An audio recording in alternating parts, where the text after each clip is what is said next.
প্রশংসা করবে কার? চিল্লায় বলুন, আল্লাহ পাকের প্রশংসা করো। খেতে দেওয়ার মালিক তিনি। আল্লাহ পাক বলছেন আল্লাহকে, তার পরিচয় আল্লাহ তুলে ধরেছেন, ওয়ামা মিন দাব্বাতিন ফিল আরদি ইল্লা আলাল্লাহি রিজকুহা।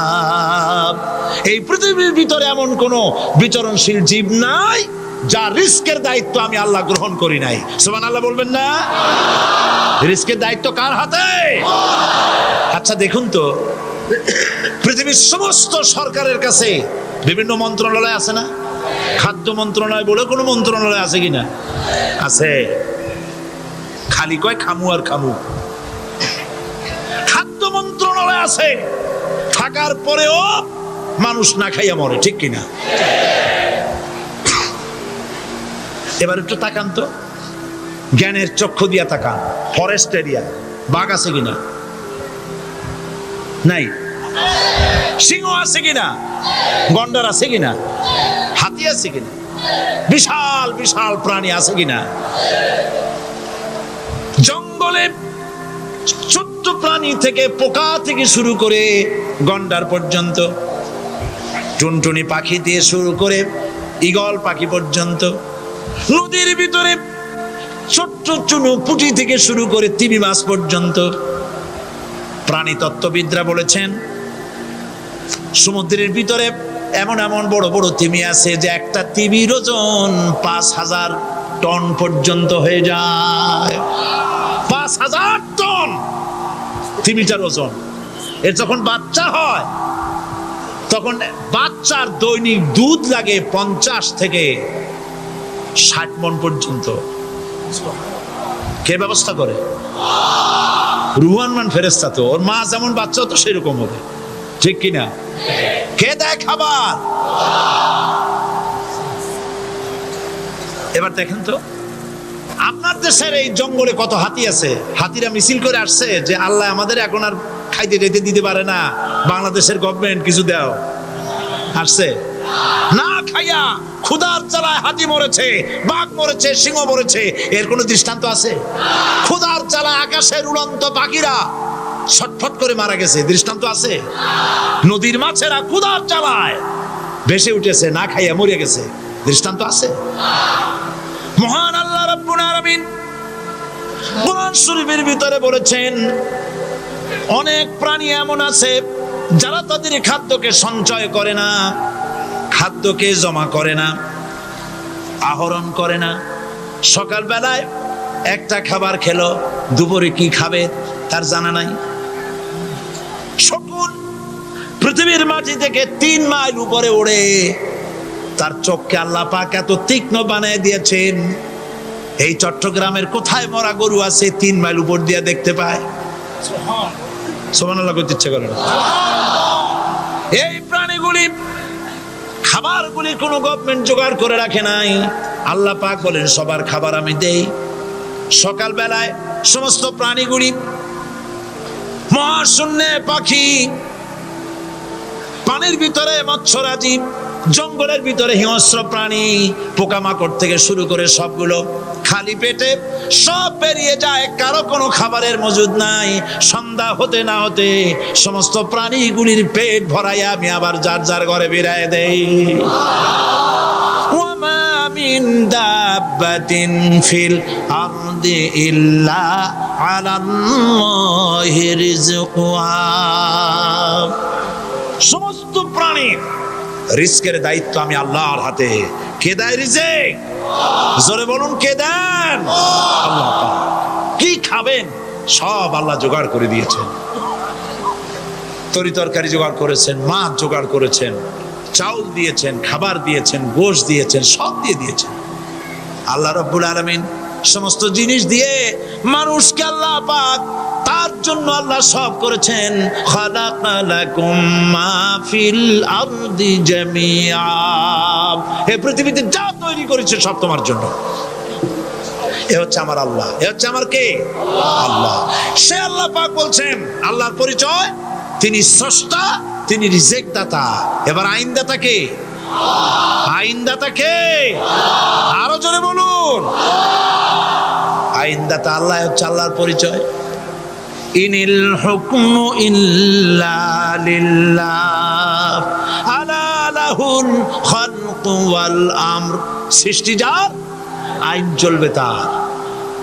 আমার দেশে আল্লাহর আইন চলছে? আমাদের দেশের কল কারখানা, ক্ষেত খামার, অফিস আদালত আল্লাহর আইন অনুযায়ী চলে? চলে না। বরং আল্লাহর আইনকে মুছে ফেলার জন্য, নিজেদের আইন সৃষ্টি করার জন্য প্রচেষ্টা চালানো হচ্ছে। আল্লাহর আইন মানুষের জন্য সব থেকে বেশি উপযোগী, কারণ সৃষ্টি করেছেন কে? বলেন, কে করেছেন? আল্লাহ।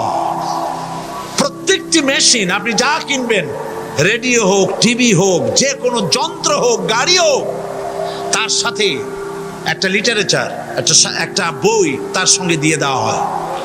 ওই বইয়ের মধ্যে লেখা থাকে এটা কিভাবে চালানো হবে, অপারেট করা হবে, তার সিস্টেম লেখা থাকে। আপনার ইচ্ছা মতো চালাইলে হবে না। এই মানব গোষ্ঠীকে সৃষ্টি করেছেন। এখন আপনি যদি আপনার আইন মতো চালান, তা কি চলবে? চলবে না। আপনি আপনার আইন মতো চালাচ্ছেন, ভালোভাবে চলতেছে? চলতেছে না। স্বরাষ্ট্রমন্ত্রী বলতেছেন সন্ত্রাসীদেরকে মাটির তলা থেকে খুঁজে বের করা হবে, কিন্তু নাকের উপর দিয়ে ব্রিফকেস চুরি হয়ে যায়, উনি তা ধরতে পারেন না। এই হলো আইন। অনাবরত খুন হচ্ছে, অনাবরত সন্ত্রাসী তৎপরতা চলছে। আর ওনারা বলছেন আগের থেকে এগুলি চলে আসছে, একজনের খুনের বিচার না হইলে এরকম খুন তো হইতেই থাকবে। তাহলে খুনকে, হত্যাকে, সন্ত্রাসকে সরকার জাস্টিফাইড করছেন। নাউযুবিল্লাহি মিন যালিক। এই জন্য আইন হতে হবে আল্লাহর। আইন হতে হবে কার? চিল্লায় বলেন, আল্লাহ পাকের আইন হতে হবে। আমি একদিন পার্লামেন্টে বলেছিলাম,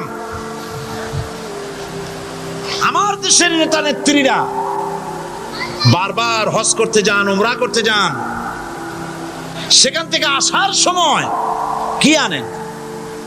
আতর, পাথর, সুরমা আর ফুরমা, এই কিছু নিয়ে আসলেন।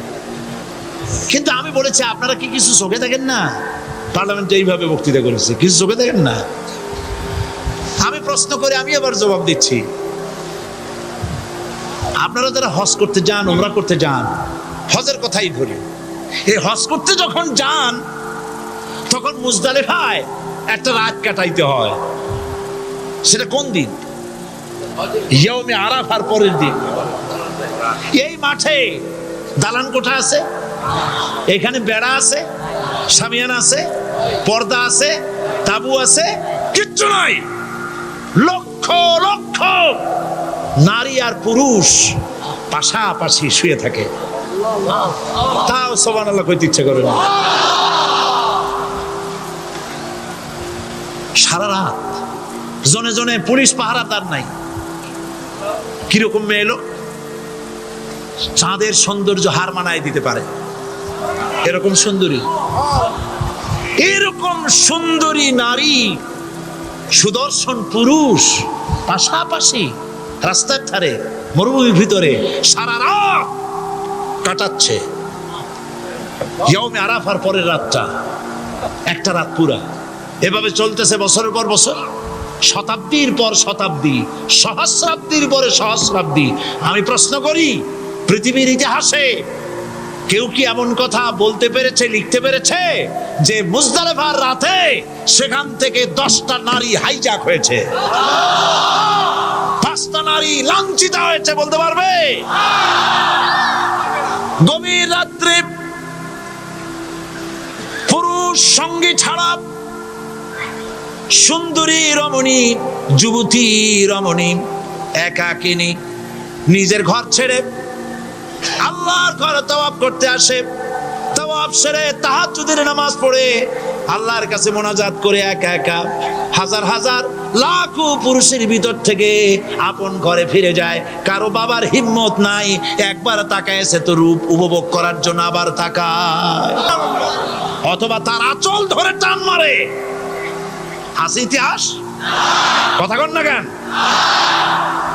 সুন্দরী একটা মাইয়া মক্কা থেকে মদিনা থেকে পাওয়া যায় না, 15 দিন হয়ে গেছে। হয়েছে কখনো? এবার জবাব দেন, কেন হয় না? কেন হয় না? আমার দেশের মেয়েরা রাস্তা দিয়ে হাঁটতে পারে না।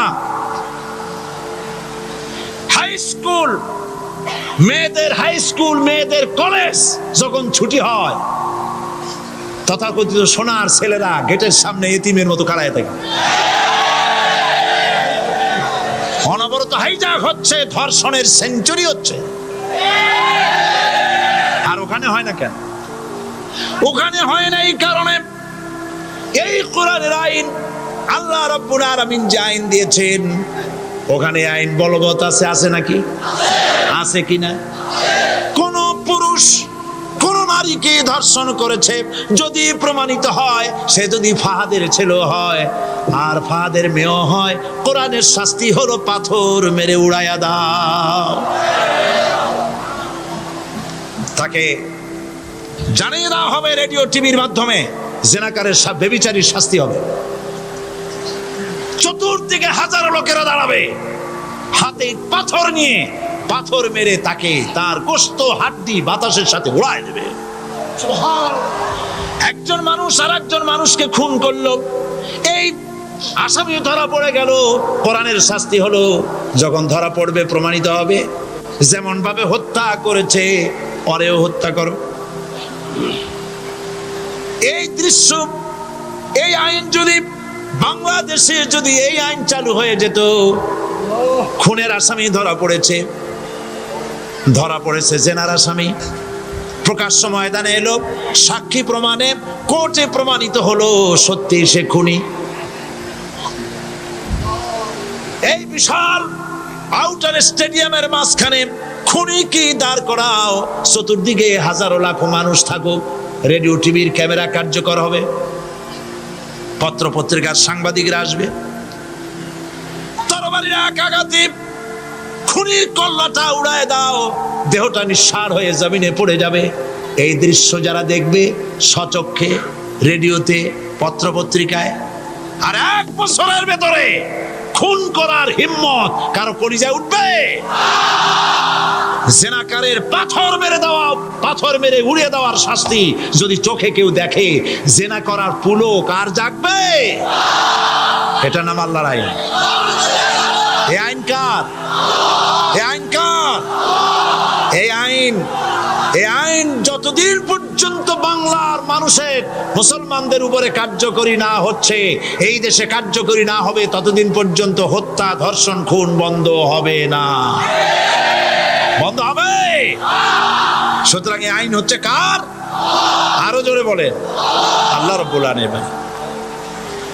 মহান আল্লাহ রাব্বুল আলামিনের এই আইন অনুযায়ী যদি দেশ চলে, মানুষ শান্তি পাবে, চুরি বন্ধ হবে, ডাকাতি বন্ধ হবে, জেনা বন্ধ হবে, হত্যা ধর্ষণ বন্ধ হয়ে যাবে।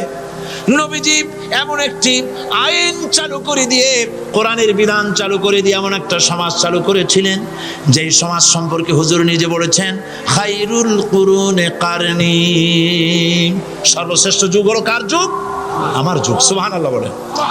রাসূলের যুগ হলো সর্বশ্রেষ্ঠ যুগ। সেই কোরআন, সেই হাদিস আজও আছে না নাই? বলেন জোরে, আজও আছে না নাই?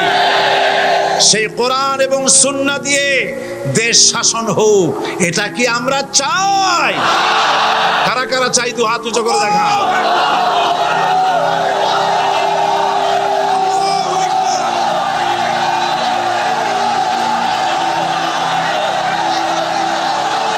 আরে ভাই, আপনারা দাঁড়ায় গেলেন কেন? বসেন বসেন।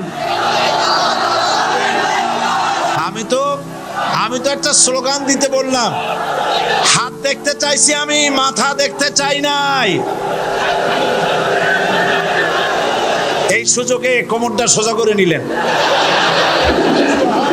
আচ্ছা বসেন, আর মহব্বতের সাথে জিকির করেন, লা ইলাহা ইল্লাল্লাহ।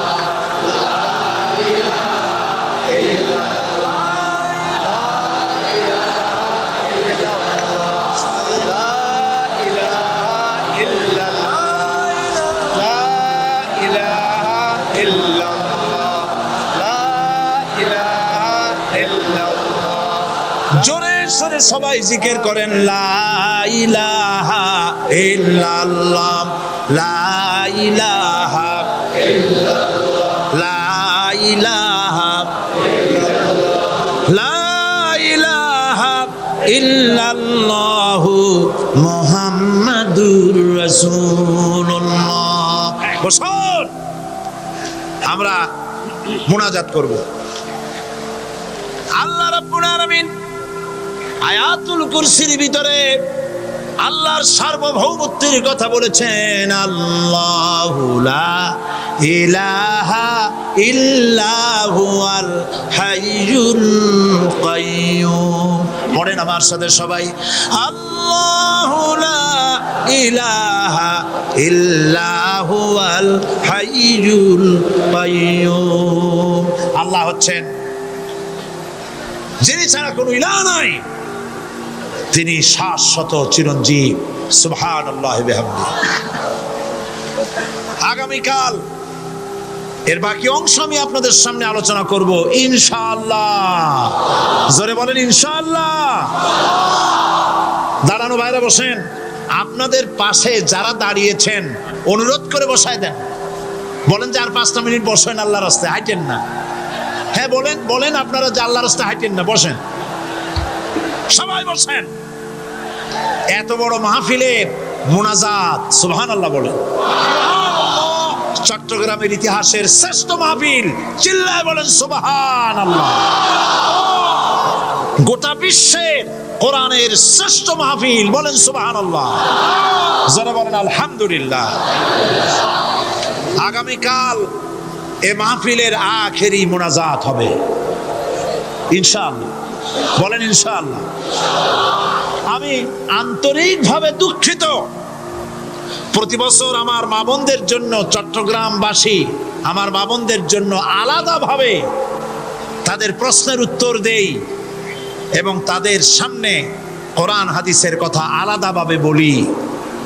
এবছর দিন কম হয়ে গেল বলে মহিলারা, মা বোনেরা বঞ্চিতা হয়ে গেলেন। শিশু কিশোরদের জন্য আলাদাভাবে সমাবেশ করা হয়, তাও বঞ্চিত হয়ে গেল।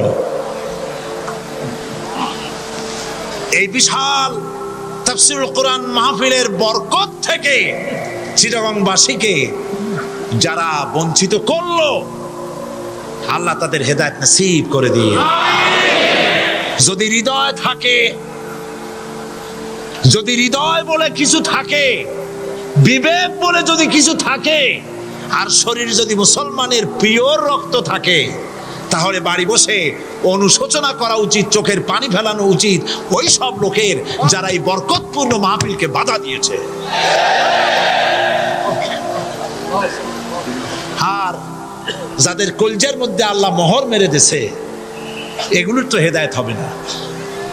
যারা, যাদেরকে আল্লাহ পাক তৈরি করেছেন জাহান্নামের জন্য, ওদের কাছে মাহফিল অসহ্য, সহ্যই হবে না। নাউজুবিল্লাহ বলেন।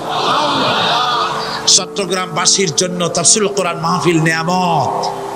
এই নিয়ামত কিয়ামত পর্যন্ত আল্লাহ টিকায় রাখুন, বলি আমিন। আগামীকালের আখেরি মোনাজাতে সমস্ত মুসলমান চতুর্দিক থেকে আল্লাহ পাকের নারা লাগাতে লাগাতে আসবেন। আল্লাহু আকবার, নারে তাকবীর। গোটা চট্টগ্রাম, গোটা চিটাগং শহর আগামীকাল কোরআনের মিছিলের শহর হবে ইনশাআল্লাহ।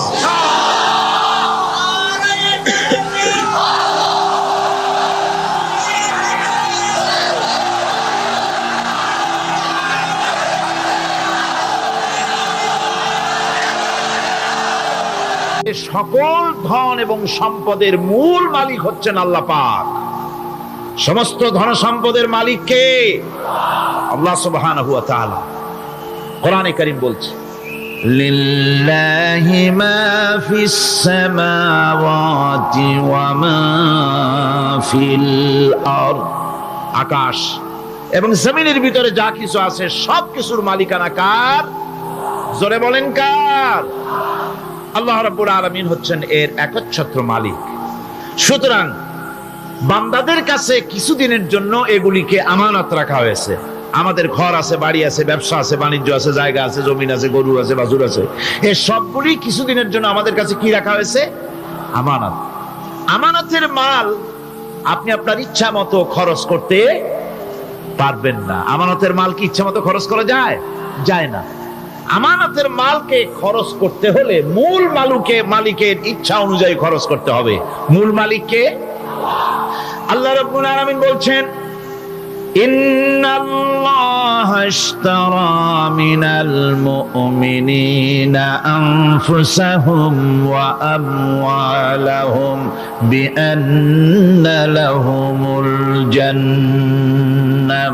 আমি আমার মুমিনের জান এবং মালকে খরিদ করে নিয়েছি, বিনিময় জান্নাত দিয়ে দিয়েছি। তোমার কাছে যে জান আছে, মাল আছে, এটা তোমার নয়, এটা আমার আমানত তোমার কাছে। সুতরাং এই আমানত খরচ করতে হবে মূল মালিকের ইচ্ছা অনুযায়ী। সমাজের এক শ্রেণীর লোক প্রচুর বিত্তের মালিক হবে, সমাজের এক শ্রেণীর লোক প্রচুর বিত্ত এবং সম্পদের মালিক হয়ে ভোগ বিলাসের আনন্দের স্রোতে ভেসে যেতে থাকবে, নিজেকে ভাসিয়ে দেবে।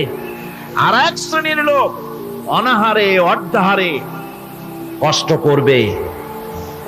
এ বিধান ইসলামের নয়। কেউ থাকবে 10 তলায় আর কেউ থাকবে গাছতলায়, কেউ খাবে পোলাও, কোরমা, বিরিয়ানি, আর কারো কিসমতে মরুচ পোড়াও হবে না। এ বিধান আল্লাহর নয়।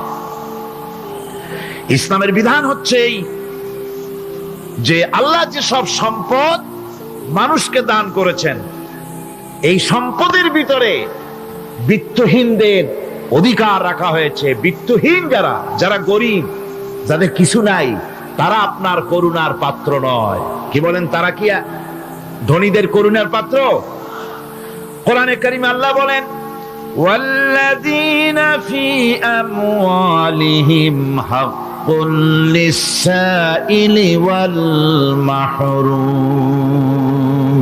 ধনীদের সম্পদের ভেতরে গরিবদের, বিত্তহীনদের অধিকার রয়েছে। সে অধিকার আদায় করে দাও।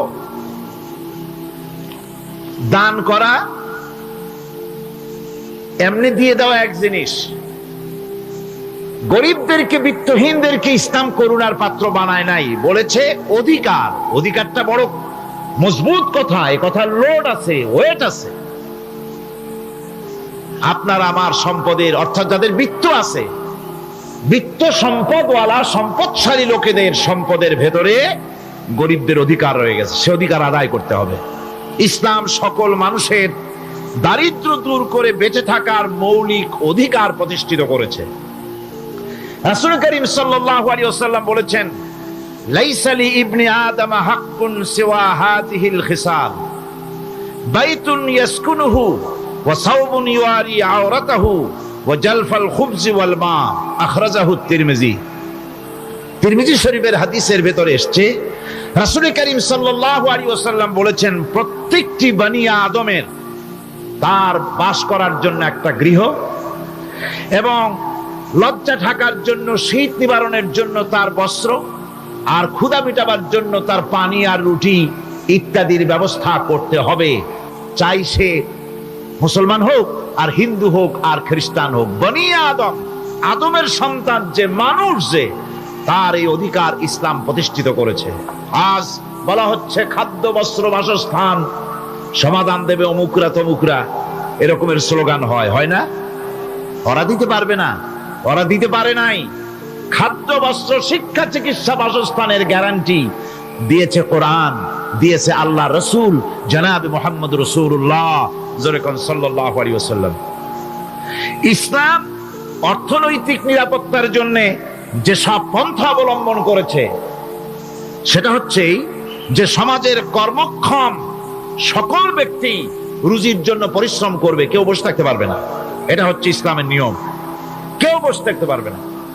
কোরআনে কারীম বলছে, ফাইদা কুদিয়াতিস সালাতু ফান্তাশিরু ফিল আরদ وابتغوا من فضل الله ফাইদা কুদিয়াতিস সালাহ, যখন তোমার নামাজ সম্পূর্ণ হয়ে গেল, ফান্তাশিরু ফিল আরদ, ছড়িয়ে পড়ো আমার জমিনের উপরে, ওয়াবতাগু মিন ফাদলিল্লাহ, আর আমার অনুগ্রহ অনুসন্ধান করো। রুজি কামানো কোনো খারাপ জিনিস না।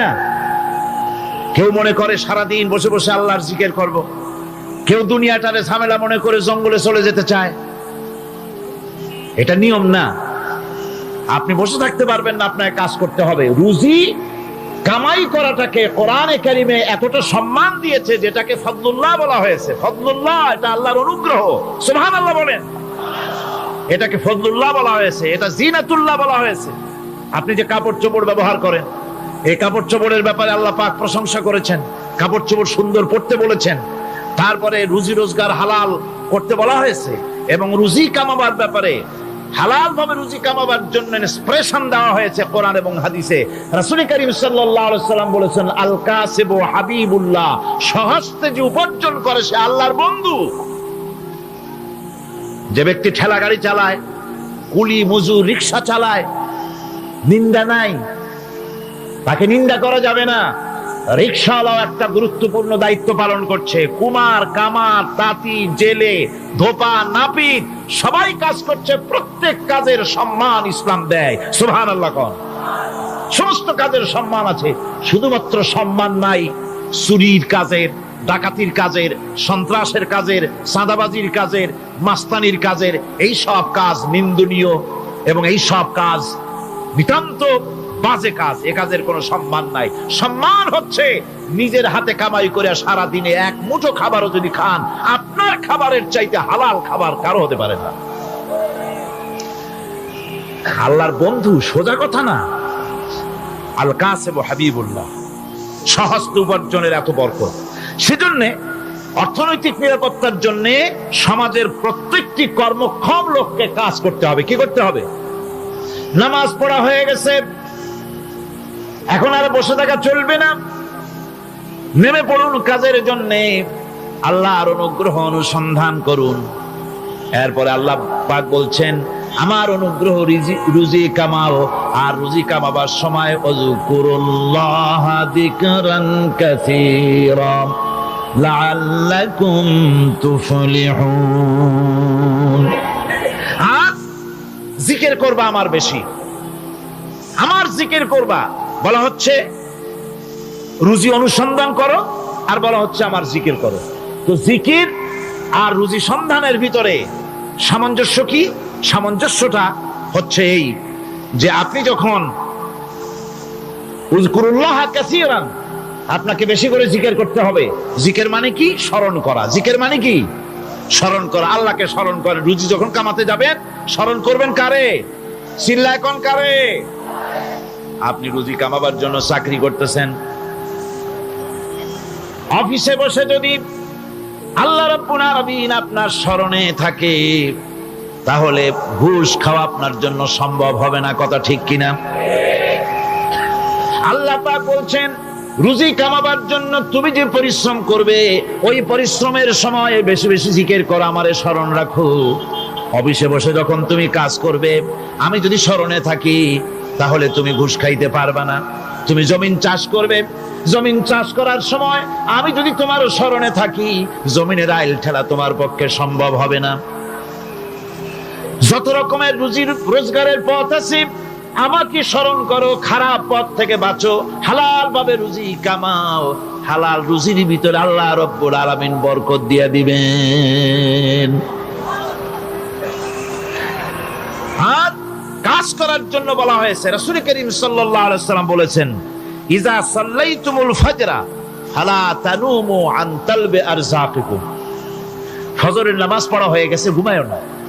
আমাদের একটা আম অভ্যাস হয়ে গেছে ফজরের নামাজ পড়ে ঘুমানো।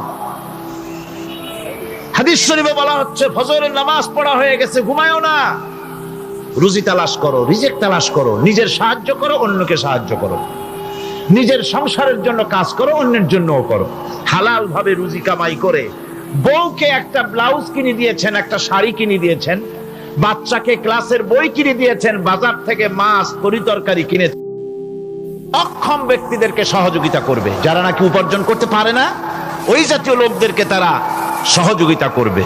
ওয়াকফুলু গানিয়ুহুম ফাকিরাহুম, সেই সমাজের যারা নাকি সামর্থ্যবান তারা রোজগার করবে এবং গরিবদেরকে সহযোগিতা করবে। আল্লাহর নবী বলেছেন, সে ব্যক্তি মুমিন নয়, সে ব্যক্তি মুমিন নয়, সেই ব্যক্তি মুমিন নয়। সাহাবায়ে কিরাম হতচকিত হয়ে উঠলেন, প্রশ্ন করলেন, নবীজি কোন ব্যক্তি মুমিন নয়?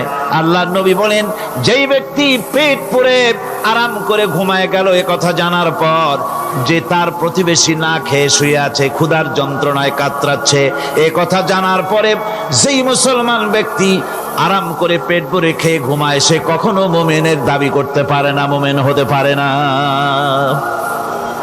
কত বড় কথা! ইসলাম মানুষকে তাগিদ করেছে তার প্রতিবেশীর উপরে লক্ষ্য রাখার জন্য, তার প্রতিবেশীকে লক্ষ্য রাখার জন্য, গরিব মানুষের প্রতি লক্ষ্য রাখার জন্য। রাসূল করিম সাল্লাল্লাহু আলাইহি ওয়াসাল্লাম বলছেন, আইয়ু রাজুলিন মাতা দিয়ান বাইনা আগনিয়ায়ে ফাকাদ বারিয়াত মিনহুম জিম্মাতুল্লাহি ওয়া রাসূল। আল্লাহর নবী বলেন, কোন ধনী ব্যক্তিদের মাঝে কোন গরিব প্রতিবেশী যদি না খেয়ে মারা যায়, তাহলে ওই এলাকার বিত্তশালী লোকদের সাথে আল্লাহর সমস্ত সম্পর্ক, রসুলের সব সম্পর্ক ছিন্ন হয়ে যায়। কে বলতে পেরেছে এত বড় কথা? মানুষের অর্থনৈতিক নিরাপত্তার জন্য কত বড় কথা বলেছে ইসলাম, বলেছে বিশ্বনবী জনাবে মুহাম্মদ রাসূলুল্লাহ সাল্লাল্লাহু আলাইহি ওয়াসাল্লাম।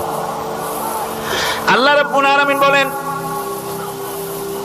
ধনীদের হাতে যেন সম্পদগুলি পুঞ্জীভূত হয়ে না যায়, কাইলা ইয়াকুনা দুলাতাম বাইনাল আগনিয়াই মিনকুম, তোমাদের ধনীদের হাতে যেন সম্পদগুলি, সমাজের সম্পদগুলি যেন পুঞ্জীভূত না হয়, সেগুলি বরং ছড়িয়ে আস্তে করে যেন সমস্ত গরিব যেন সাধারণের কাছে যেতে পারে, সে ব্যবস্থা করতে হবে। যাকাত প্রদানের মাধ্যমে ধনীদের কাছ থেকে নিয়ে গরিবদেরকে দিয়ে দিতে হবে। আর বুখারী শরীফের সারা ফাথুল বারীতে হাফেজ ইবনে হাজার আসকালানী রাহিমাহুল্লাহ তিনি বলেছেন, যাকাত যদি ধনীরা না দেয়, যদি কেউ দিতে বাধা দেয়, ফামানিমতানা উখিযাত বিহি কাহরাম, যদি যাকাত না দেয় জবরদস্তি করে যাকাত আদায় করে নিবে গভর্নমেন্ট। যাকাত দিতেই হবে। মুনকিরিনে যাকাত, যারা যাকাত দিতে অস্বীকার করেছিল, হযরতে সিদ্দিক আকবর, হযরতে আবু বকর সিদ্দিক রাদিয়াল্লাহু তাআলা আনহু, তিনি তাদের সম্পর্কে বলেছিলেন, ওয়াল্লাহি লাউ কাতিলান্না মান ফাররাকা বাইনাস সালাতি ওয়াজ যাকাত, অবশ্যই আমি ওই সম্প্রদায়ের লোকের বিরুদ্ধে যুদ্ধ ঘোষণা করব যারা নামাজ আর যাকাতের মধ্যে পার্থক্য সূচিত করবে। যারা নামাজ তো পড়বে কিন্তু যাকাত দিবে না সরকারের কাছে, যাকাত আদায় করবে না, তাদের বিরুদ্ধে যুদ্ধ ঘোষণা করব। ইসলামী সরকার যদি প্রতিষ্ঠিত হয়, তাহলে এই যাকাত আদায় করা হবে। যাকাত কেউ নিয়ে বসে থাকতে পারবে না, যাকাত আদায় করা হবে। আমাদের দেশে নিয়ম মাফিক যদি যাকাত আদায় করা হতো, এই দেশ যদি ইসলামী গভর্নমেন্ট হতো, আল্লাহ যেন দয়া করে দেন, কন্যা আমিন। আল্লাহ পাক যদি দয়া করে দেশটার ইসলামী রাষ্ট্র বানায় দেন, তাহলে যাকাত তো আদায় করে নেওয়া হবে, যাকাত দিতে আপনি বাধ্য, গরিব মানুষ থাকবে না। এখনো বাংলাদেশে নিয়ম মাফিক যদি যাকাত আদায় করা হয়, নিয়ম মাফিক মানে সোনার যাকাত, রূপার যাকাত, নগদ ক্যাশের যাকাত, ফসলের ওষুধ সঠিকভাবে যদি আদায় করা হয়, তো একেবারে কম করে হলেও 1000 কোটি টাকা যাকাতের টাকা কালেকশন হতে পারে। এটা কি কম কথা? 1000 কোটি টাকা, এই টাকা আদায় করা হচ্ছে না।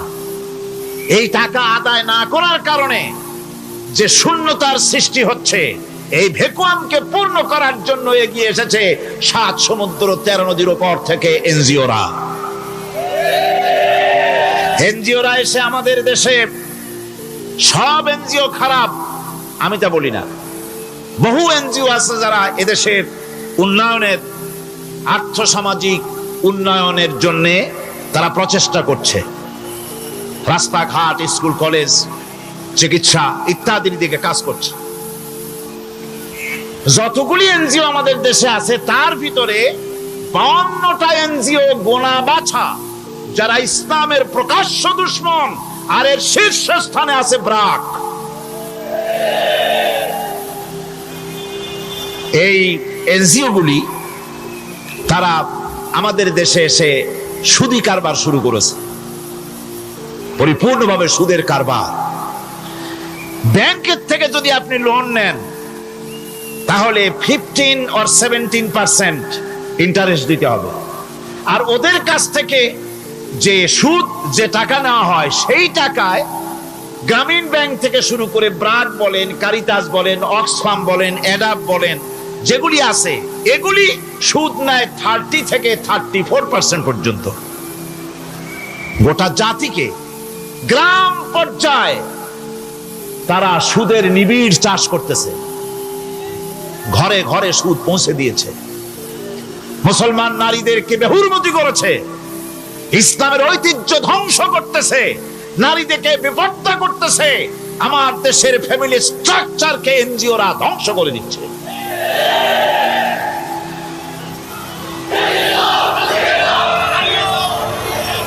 সুতরাং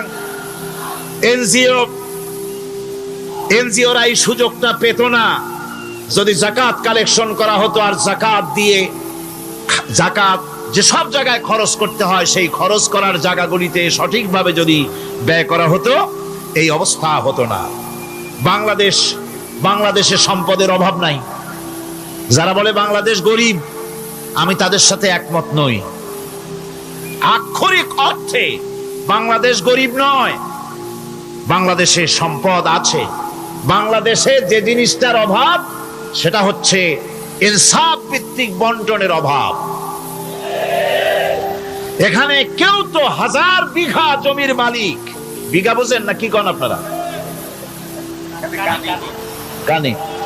কেউ তো 1000 কানির মালিক, আর কারো তো রান্নাঘর উঠাবার জায়গা নাই। কথাটাই ঠিক কিনা? কেউ তো শত শত কোটি টাকা, কত কোটি টাকা যে আছে তা হিসাব করে মাসখানেক লাগবে, গুনিয়া কুলাইতে পারবে না। আর কারো তো একটা ট্যাবলেট কেনার পয়সা নাই। সুতরাং আমার দেশে যেভাবে গরিব বলা হয় আক্ষরিক অর্থে ওইভাবে আমার দেশ গরিব নয়। আমাদের দেশে সম্পদ আছে, বহুত জমি অনাবাদি ফেলে রাখা হয়েছে। রাসূল করিম সাল্লাল্লাহু আলাইহি ওয়াসাল্লাম বলেছেন, সেই ব্যক্তির জমিন রাখার অধিকার নাই যে ব্যক্তি তা চাষের আওতায় না আনে। আছে না বহুত জমি পড়িয়া? আবাদযোগ্য জমি আমাদের দেশে আছে যা, তার 2,40,00,000 একর।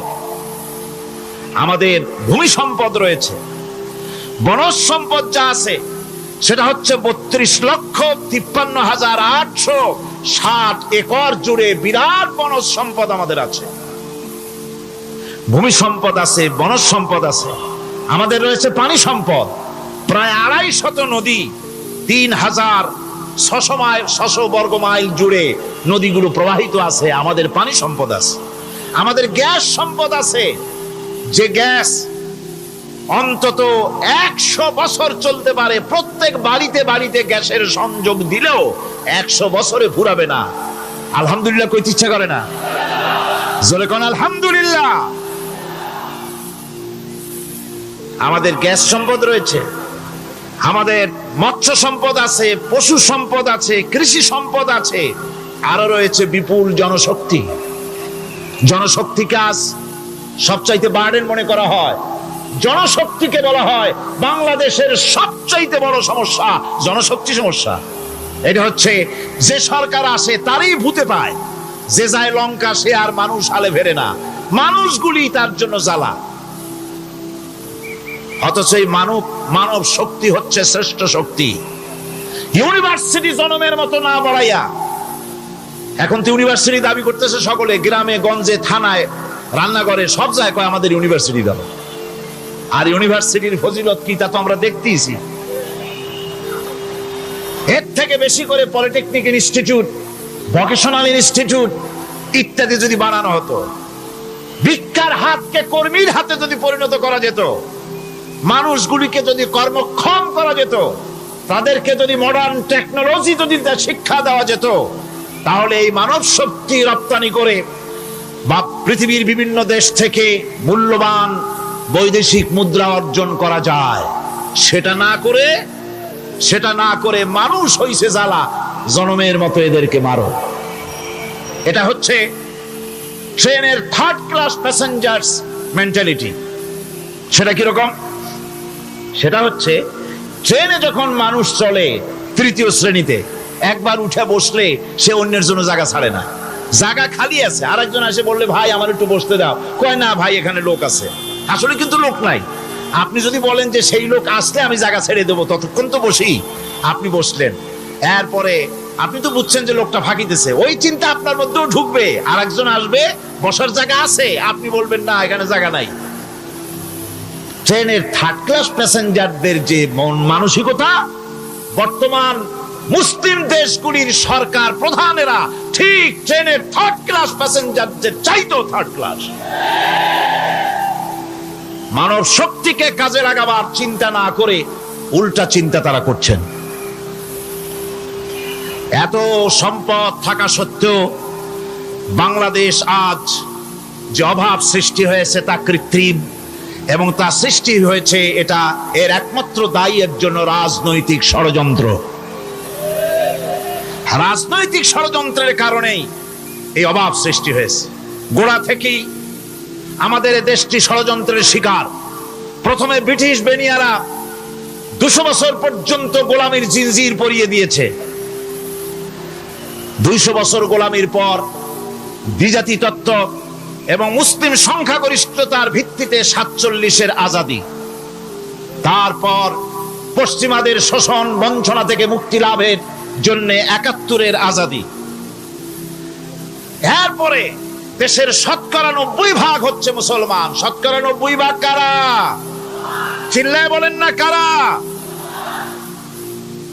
পৃথিবীর এই দ্বিতীয় বৃহত্তম মুসলিম জনগোষ্ঠীকে খ্রিস্টান আর ইহুদিরা তারা চেয়েছে জনগণকে খ্রিস্টান বানাতে। আমাদের দেশের জনগণকে তারা চায় খ্রিস্টান বানাতে। যারা কমিউনিস্ট তারা চায় আমাদেরকে নাস্তিক বানাতে। আর পার্শ্ববর্তী দেশের পেইড এজেন্ট যারা আমাদের দেশে আছে তারা চায় পৃথিবীর নিকৃষ্টতম কুফরি মতবাদ, ধর্ম নিরপেক্ষ মতবাদের মাধ্যমে গোটা জাতিকে ধর্ম থেকে দূরে সরিয়ে দিতে চায়। সুতরাং এই ষড়যন্ত্রের শিকার হয়ে আছে বাংলাদেশ।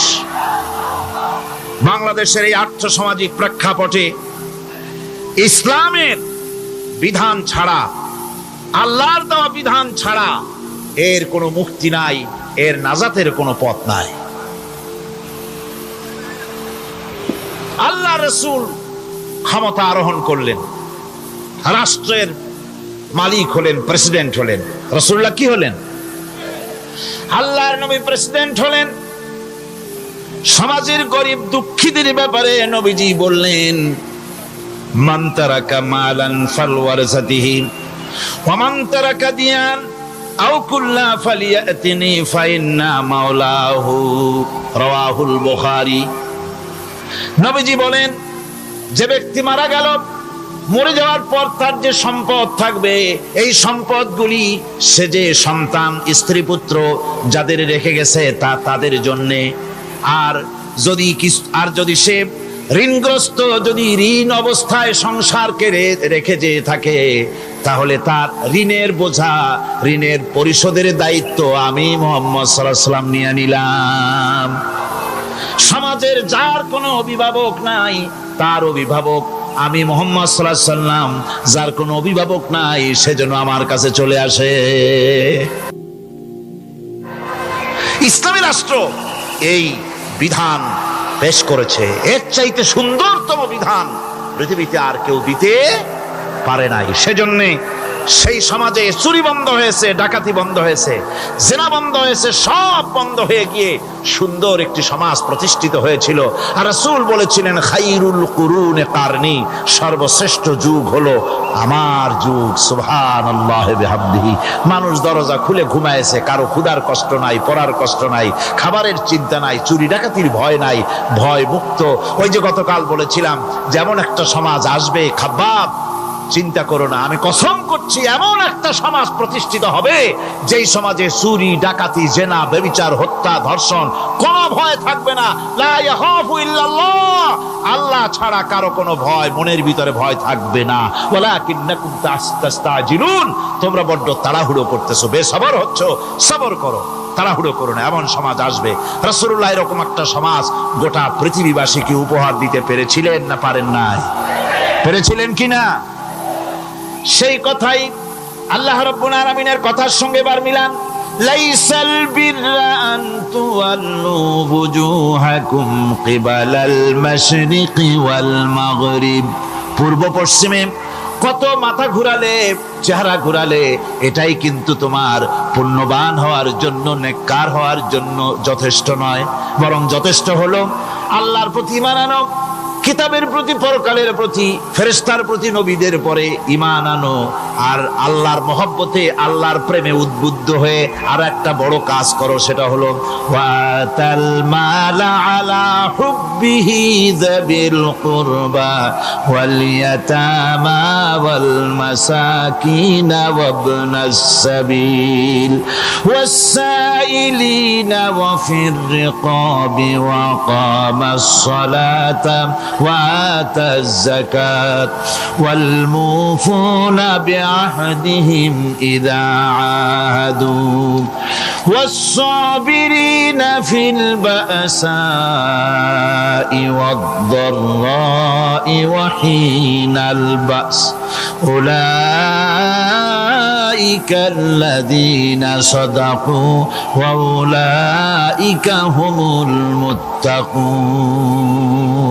আরেকটি গুরুত্বপূর্ণ কাজ করতে হবে আল্লাহ পরকালে বিশ্বাস করার সাথে সাথে, সেটা হলো এই, তোমাদের জানের মতো প্রিয় ধন এবং সম্পদকে আল্লাহর মহব্বতে খরচ করতে হবে। সেজদা দিয়া কপালে দাগ লাগাইছো কিন্তু প্রতিবেশীকে সাহায্য করো নাই, গরিবদেরকে দাও নাই, এতিমকে দাও নাই, বোনকে ঠকাইছো, মেয়েকে ঠকিয়েছো, তোমার ওই সেজদায় কিয়ামতে কাজ দিবে না।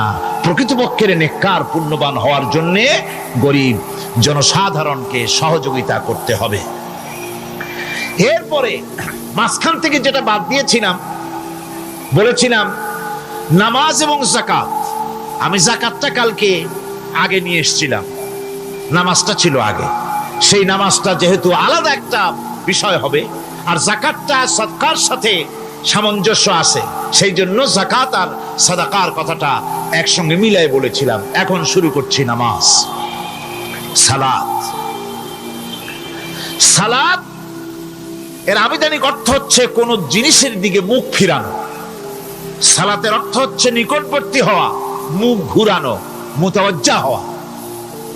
ওই যে হযরত ইব্রাহিম আলাইহিস সালাম বলেছিলেন, ইন্নী ওয়াজ্জাহতু ওয়াজহিয়া লিল্লাযী ফাতারাস সামাওয়াতি ওয়াল আরদ। জানেন আপনারা? পড়েন, ইন্নী ওয়াজ্জাহতু ওয়াজহিয়া লিল্লাযী ফাতারাস সামাওয়াতি ওয়াল আরদা হানিফা ওয়া মা আনা মিনাল মুশরিকিন। নিশ্চয় আমার মুখ ঘুরায় দিলাম কার দিকে? যিনি আকাশ এবং জমিনের স্রষ্টা, সব কিছুর মালিক যিনি, তার দিকে আমি মুতাওয়াজ্জা হলাম। নামাজের অর্থই হচ্ছে মুতাওয়াজ্জা হওয়া, মুখ ঘুরিয়ে দেওয়া, চেহারা ঘুরিয়ে দেওয়া। আর নামাজের আরেক অর্থ হচ্ছে নিকটবর্তী থেকে আরো নিকটবর্তী হওয়া। আমরা কি নিকটবর্তী হতে চাই? না বুঝলে কবেন কি? নিকটবর্তী হইতে চাই কার? আল্লাহ। আমরা কি আল্লাহর নিকটবর্তী হতে চাই? আল্লাহ রাব্বুল আলামিন বলেন, নিকটবর্তী হতে হলে ওয়াসজুদ ওয়াকতারিব, সেজদা দাও আর সেজদার মাধ্যমে আমার নিকটবর্তী হয়ে যাও। সেজদা দিলেই আল্লাহর নিকটবর্তী হওয়া যায়। কোন সুবহানাল্লাহ। সাহাবী, আল্লাহ নবীর সাহাবী প্রশ্ন করেছেন, নবীজি বান্দা কখন আল্লাহর নিকটবর্তী হয়ে যায়? নবীজি বলেছেন, বান্দা যখন সেজদা দেয় তখন আল্লাহর বান্দার মাঝে কোনো হিজাব থাকে না, একদম আল্লাহ পাকের নিকটবর্তী হয়ে যায় বান্দা যখন সেজদায় পড়ে যায়। সুতরাং নামাজ হচ্ছে নিকটবর্তী হওয়া, সালাত এটা হচ্ছে নিকটবর্তী হওয়া। নামাজ ফরজ হওয়ার কারণ হচ্ছে এই যে মানুষ আল্লাহর বান্দা বা গোলাম হিসেবে সৃষ্টি হয়েছে, তাই একমুখী হয়ে রবের বন্দিগি করা এটা হচ্ছে তার স্বাভাবিক একটা প্রকৃতি। আল্লাহ রাব্বুল আলামিন এই প্রকৃতির দাবি মিটাবার জন্যই নামাজের ব্যবস্থা করেছেন। মানুষের ফিতরাত, মানুষের নেচার, মানুষের ফিতরাত হচ্ছে এই যে কারো না কারো কাছে মাথা নত করা, হাত জোড় করা, মাথা নত করা, সার্বভৌমত্বের মালিক কাউকে মনে করা। হাত জোড় করতে হলে, মাথা নত করতে হলে, সার্বভৌমত্বের মালিক হিসেবে কাউকে গ্রহণ করতে হলে আল্লাহর বিকল্প কেউ আছে নাকি? ইসলামের মূল দাওয়াতটা হলো ফিতরাত অনুযায়ী দাওয়াত দেওয়া হয়েছে। মানুষ যেন মাথা নত করে, গোলামি করে। এজন্য আল্লাহ রাব্বুল আলামিন বলেছেন যে আমি মানুষ এবং জিনকে সৃষ্টি করেছি, তার কারণটাই হলো মা খালাকতুল জিন্না ওয়াল ইনসা ইল্লা লিয়াবুদুন। মানুষ আর জিন জাতিকে সৃষ্টি করা হয়েছে ইবাদতের জন্য, গোলামির জন্য। ইবাদত আর গোলামি এটাই করতে হবে, গোলামি করতে হবে, দাসত্ব করতে হবে। আর এই দাসত্ব, আল্লাহর আনুগত্যই গোলামির দাওয়াত দিয়েছেন দুনিয়ার সব নবীরা। কোন নবী বলেন নাই যে আমার গোলামি করো। কেউ বলেছেন? বলেন জোরে, কেউ বলেছেন? আল্লাহ পাক বলেন, ওয়ালাকাদ বা'আসনা ফি কুল্লি উম্মাতির রাসূলা আন ইবুদুল্লাহা ওয়াজতানিবুত তাগুত। প্রত্যেক জাতির জন্য আমি রাসূল প্রেরণ করেছি। তারা মানুষকে দাওয়াত দিয়েছেন এই কথা বলে যে এক আল্লাহর গোলামি করো, তিনি ছাড়া কোনো ইলাহ নাই, আইনদাতা নাই, বিধানদাতা নাই, তার গোলামি, তার সামনে মাথা নত করে দাও। আর প্রত্যেক নবীর যুগেই নামাজ রোজা শরীয়তের মধ্যে ছিল। নামাজ রোজা কম বেশি প্রত্যেক নবীর জামানায় আল্লাহ পাক এটাকে বাধ্যতামূলক করেছিলেন। নামাজ, রোজা, যাকাত সব নবীদের জন্য বাধ্যতামূলক ছিল, তার উম্মতের জন্য বাধ্যতামূলক ছিল। নামাজ হচ্ছে তাওহীদের অবশ্যম্ভাবী এক বহির্প্রকাশ। তাওহীদের জন্য তাওহীদবাদী মানুষ যারা, তাদেরকে নামাজ আদায় করতেই হবে। আকীদা বিশ্বাসের দিক থেকে তাওহীদ যদি হয় পুরা দ্বীনের মূল উৎস, তাহলে আমলের দিক থেকে নামাজ হচ্ছে পুরা দ্বীনের মূল ভিত্তি। নামাজ হচ্ছে আমলের মূল ভিত্তি। এর বাস্তবায়ন ছাড়া দ্বীন পূর্ণ হয় না।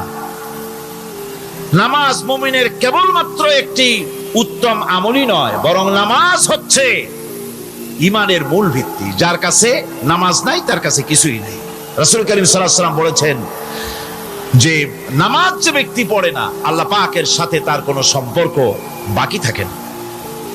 সুতরাং এই নামাজটা হচ্ছে এই যে একমাত্র একাগ্র চিত্তে আদবের সাথে আল্লাহর সামনে রুজু হয়ে যাওয়া। কোরআনে কারীম বলছে, মুনিবিনা ইলাইহি ওয়াত্তাকুহু ওয়া আকিমুস সালাতা ওয়া লা তাকুনু মিনাল মুশরিকিন। তোমরা আল্লাহর দিকে রুজু হয়ে যাও এবং তাকে ভয় করে অন্যায় কাজ থেকে বিরত থাকো, আর নামাজ কায়েম করো, মুশরিকদের অন্তর্ভুক্ত হয়ে যেও না। নামাজ কায়েম করা, নামাজের আদেশ কোরআনে কারীমের মধ্যে আল্লাহ পাক বহু জায়গায় করেছেন। ঈমানের পর নামাজই হচ্ছে সবচেয়ে বড় জরুরি। একজন মানুষ ঈমান আনলো, যেমন কালকে একজন ঈমান এনেছে, ঈমান আনার সাথে সাথে তার প্রথম কাজ কি বলুন? বলেন প্রথম কাজ কি? ফজরের নামাজের আগে একজন ইসলাম কবুল করলেন, তার প্রথম দায়িত্ব নামাজকে আদায় করে দেওয়া, ফজরের নামাজ পড়া। জোহরের আগেই কেউ ঈমান আনলো, তার প্রথম দায়িত্ব জোহরের নামাজ আদায় করা। আসরের নামাজের আগে ঈমান এনেছে, তার প্রথম দায়িত্ব হলো আসরের নামাজ আদায় করা। তার মানে হলো ঈমান আনার পর একজন ঈমানদারের প্রথম দায়িত্ব হচ্ছে নামাজ। গুরুত্বপূর্ণ বিষয়, খুব ভালো করে শুনতে হবে, ইয়াদ রাখতে হবে প্রত্যেকটি মুসলমানের। এই নামাজ কি জিনিস, কেমনে আদায় করতে হবে, আদায় না করলে কি হবে, গুরুত্বপূর্ণ এই কথাগুলি প্রত্যেকের স্মরণ রাখতে হবে। হযরত মূসা আলাইহিস সালামকে আল্লাহ রাব্বুল আলামিন ওহী প্রদান করলেন। যেদিন ওহী দিলেন, ওহী দিয়ে সেই মুহূর্তে আল্লাহ পাক তাকে শোনালেন, ইন্নানি আনাল্লাহ লা ইলাহা ইল্লা আনা ফা'বুদনি ওয়া আকিমিস সালাতা লিযিকরি।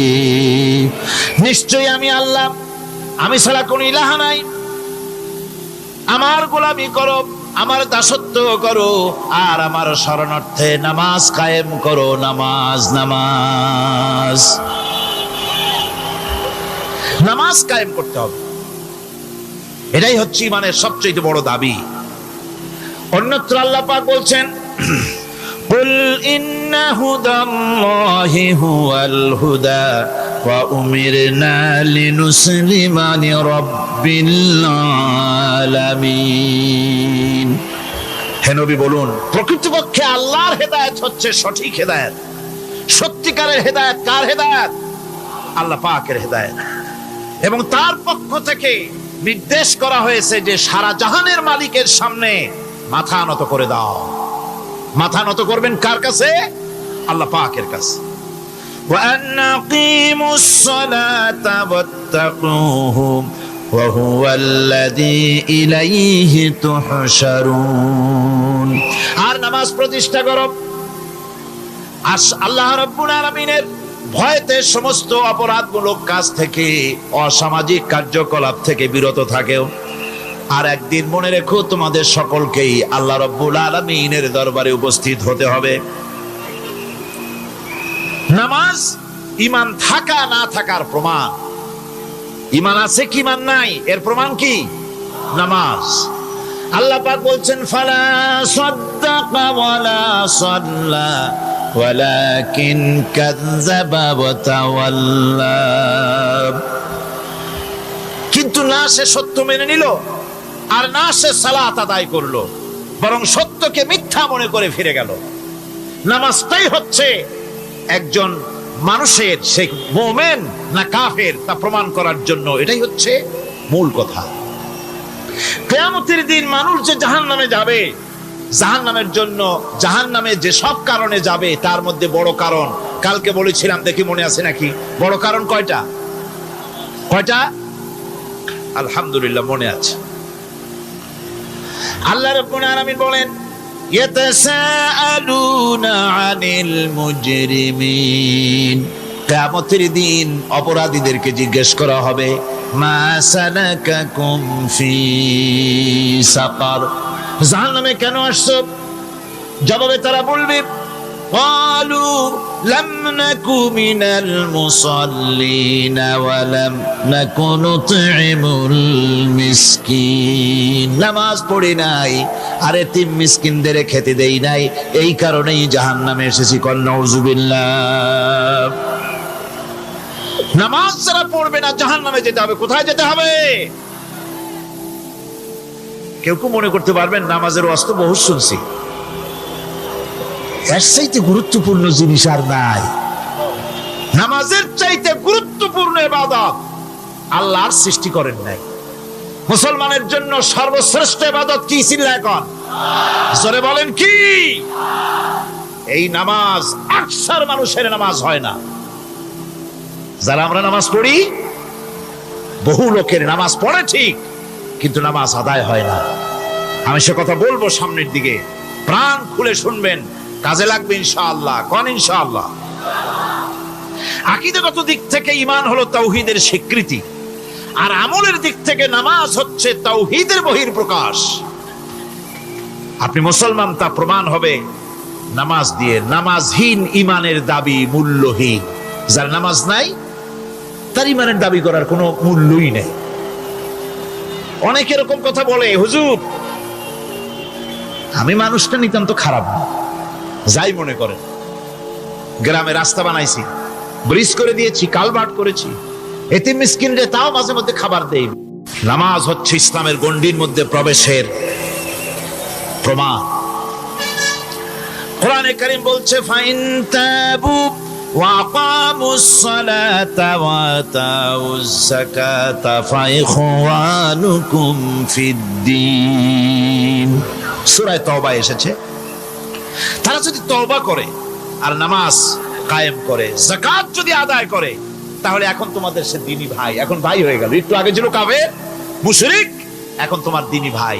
দ্বীনের গণ্ডির মধ্যে প্রবেশ করা কলেমা পড়ার সাথে সাথেই নামাজ। নামাজ হচ্ছে দ্বীনের প্রধান গেট, দ্বীনের প্রধান তোরণ। দ্বীনের মধ্যে প্রবেশ করার জন্য এই গেট দিয়ে প্রবেশ করতে হবে। সুতরাং এই নামাজের এতই গুরুত্ব দেওয়া হয়েছে। ইসলাম যদি ক্ষমতায় আসে, আল্লাহ যেন এনে দেন, জোরে কোন আমিন।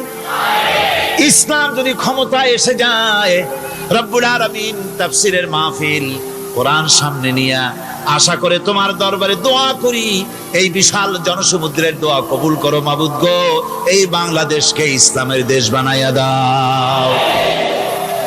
দেশটা যদি ইসলামের হয়ে যায়, আইন যদি আল্লাহর হয়, শাসন যদি সৎ লোকেরা করে, রব্বুল আলামিন কোরআন শরীফে বলেন, তাহলে তারা 4টা কাজ করবে। আল্লাযীনা মাক্কান্নাহুম ফিল আরদ আকামুস সালাতা ওয়া আতাউজ যাকাত ওয়া আমারু বিল মা'রুফি ওয়া নাহাউ আনিল মুনকার। মুমিনরা ক্ষমতায় এসে প্রথম যে কাজটা করবে, প্রথমে ক্ষমতায় এসেই নামাজ বাধ্যতামূলক করবে। প্রথম কি? ওয়াজ নসিহতে অনুরোধ করা হবে না, বাবাজিরা আল্লাহর রাস্তায় নামাজটা পড়ে না। রেডিও এবং টেলিভিশনের মাধ্যমে রাষ্ট্রপ্রধান অর্ডার করে দিবেন, আজ থেকে বাংলাদেশের 12 কোটি তাওহীদি জনতা, নারী পুরুষ যারা আকেল বালিগ, সকলের জন্য নামাজ বাধ্যতামূলক, নামাজ পড়তেই হবে। এটা অর্ডার। বেলা যখন 1টা বেজে যাবে, বেলা যখন 1টা বাজবে, সমস্ত মসজিদে আজান শুরু হয়ে যাবে। আজানের সাথে সাথে অফিস, আদালত, কল কারখানা, ক্ষেত খামার, শিক্ষাঙ্গন সব ডেডলক হয়ে যাবে। আধা ঘন্টার জন্য বন্ধ হয়ে যাবে। যারা মুসলমান অফিসে, কলেজে, ইউনিভার্সিটিতে, সর্বত্র তারা নামাজের জন্য প্রস্তুতি নেবেন। আধা ঘন্টার ভিতরে নামাজ আর খানা সেরে আবার কলেজ চলবে, বিশ্ববিদ্যালয় চলবে, কল চলবে, কারখানা চলবে, ক্যান্টনমেন্ট চলবে, সেক্রেটারিয়েট চলবে, সব আপন গতিতে চলতে থাকবে। আল্লাহর রহমত, বরকত আকাশ ফেরে নাজিল হয়ে যাবে। আর এই অর্ডার যে দেওয়া হবে, নামাজ পড়বেন, সেখানে থানায় যখন আজান হবে, থানায় আজান হয়ে গেছে, থানার স্টাফ, পুলিশ যারা আছে জামাতে খাড়া হয়ে যাবে, ইমামতি করবেন ওসি সাহেব। এসপির অফিসে এসপি সাহেব ইমামতি করবেন, ডিসি সাহেব তার অফিসে ইমামতি করবেন, মন্ত্রী সেক্রেটারিয়েট ইমামতি করবেন, প্রেসিডেন্ট বঙ্গভবনে ইমামতি করবেন, বিশ্ববিদ্যালয়ের ভাইস চ্যান্সেলরের ইমামতিতে সে জায়গার মুসলমান ছাত্র ছাত্রী, শিক্ষক শিক্ষয়িত্রী এক জামাতে নামাজ আদায় করবে। এই যদি হয় চিত্র দেশের, অপরাধ থাকবে? থানায় ওসি সাহেব নিজেই যদি জামাতের ইমামতি করেন, এইভাবে নামাজ আদায় করেন পুলিশদের নিয়ে জামাতে, ঘুষ আর খাবে তারা? এসপি সাহেবের অফিসে, ডিসি সাহেবের অফিসে মন্ত্রীরা যদি ভাবে নামাজ কায়েম করে, তাহলে কি অন্যায় অপরাধ কিছু থাকবে সমাজে? থাকবে না। সুতরাং নামাজ বাধ্যতামূলক করে দেওয়া হবে। নামাজ বাধ্যতামূলক। সকলকে নামাজ পড়তে হবে। নামমাত্র মুসলিম জাতির রাষ্ট্র ক্ষমতা গ্রহণ করাই হলো ইসলামী শাসন ব্যবস্থা নয়।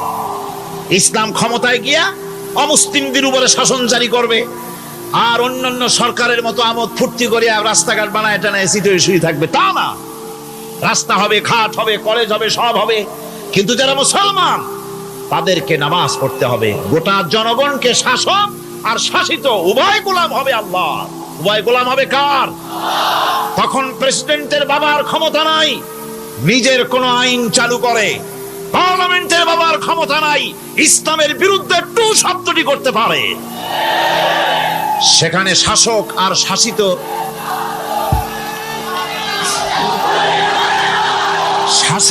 শাসিত হয়ে যাবে একজন এক হুকুমদাতার গোলাম। সেই হুকুমদাতাকে ইনিল হুকুমু ইল্লা লিল্লাহ আলা লাহুল খালকু ওয়াল আমর। প্রেসিডেন্ট থেকে শুরু করে শাসক আর শাসিত সব আইন মানবে ওই আল্লাহ রব্বুল আলামিনের, যিনি এই তামাম জাহান সৃষ্টি করেছেন। সৃষ্টি যার আইন চলবে সেই আল্লাহ রব্বুল আলামিনের, এবং তার আইনের সার্বিক অনুসরণ করে চলতে হবে সকলকে। এক কথায় ইসলামী সরকারের সমস্ত ক্ষমতা ব্যয় হবে নামাজ কায়েম করা আর যাকাত আদায় করার ব্যাপারে। নামাজ যদি কায়েম হয়ে যায়, যাকাত যদি আদায় করা হয়, দুঃখ, দারিদ্র, কষ্ট কিছুই থাকবে না, বেকার সমস্যা থাকবে না। সমস্ত বেকারদেরকে চাকরি না পাওয়া পর্যন্ত বেকার ভাতা দেওয়া হবে। বুড়ো মানুষেরা যখন বুড়ো হয়ে যায়, ছেলের কাছে আদর নাই, বউর কাছে কদর নাই, আর ছেলে বউ বদদোয়া করতে থাকে, বুড়েরা মরে না কেন? আছে না আমাদের সমাজ? ইসলামী সরকার এলে পরে এই বৃদ্ধ মানুষদের ব্যবস্থা করা হবে। তাদের প্রতি এই ধরনের অসদাচরণ কেউ করতে সাহস পাবে না। সুতরাং নামাজ প্রতিষ্ঠা এবং যাকাত আদায় হলেই সমাজের অন্যায় অবিচার যা আছে তার 12 আনাই বিলুপ্ত হয়ে যাবে। কোন আলহামদুলিল্লাহ। তখন চাকরিতে প্রমোশন হবে নামাজের ভিত্তিতে। এখন প্রমোশন হয় কে কত ঘুষ খাইতে পারে, কে কত সরকারের দালালি করে বিবেকের বিরুদ্ধে বিরোধী দলকে বেশি করে পেটাতে পারে, এর উপরে ভিত্তি করে প্রমোশন হয়। ইসলামী সরকার যখন আসবে, ইসলামী সরকার যখন প্রতিষ্ঠিত হয়ে যাবে, তখন চাকরির প্রমোশন নির্ভর করবে তার সুন্দর চরিত্র আর নামাজের পাবন্দির উপরে ভিত্তি করে। সমাজে দুঃখ দুর্দশা থাকবে, যেরকম থাকবে থাকবে। আমার ভাইয়েরা, নামাজ হচ্ছে আল্লাহ রাব্বুল আলামিনের সাহায্য লাভের একমাত্র মাধ্যম। আল্লাহর কাছে যদি সাহায্য পেতে চাই তাহলে নামাজ লাগবে। লাগবে কি কোন? ولقد أخذ الله ميثاق بني إسرائيل وبعثنا منهم 12 نقيا وقال الله إني معكم لئن أقمتم الصلاة। আল্লাহ পাক বলেন, বনি ইসরাইলদের নিকট আমি ওয়াদা নিয়েছিলাম, তোমরা যদি মানুষদেরকে অসামাজিক কার্যকলাপ থেকে যদি তোমরা ফিরাইতে পারো, মানুষদেরকে অসামাজিক কার্যকলাপ থেকে তোমরা ফিরাবে। 12টা গোত্রের জন্য 12 জন নকিব নির্দিষ্ট করে দেওয়া হলো, তাদের দায়িত্ব দেওয়া হলো। মানুষদেরকে, সমাজের লোকদেরকে অন্যায় কাজ থেকে তারা ফিরাবে, ভালো ভালো কাজ করার জন্য তাদেরকে আদেশ করবে, অসামাজিক অধর্মীয় কাজ থেকে বাঁচাবার চেষ্টা করবে।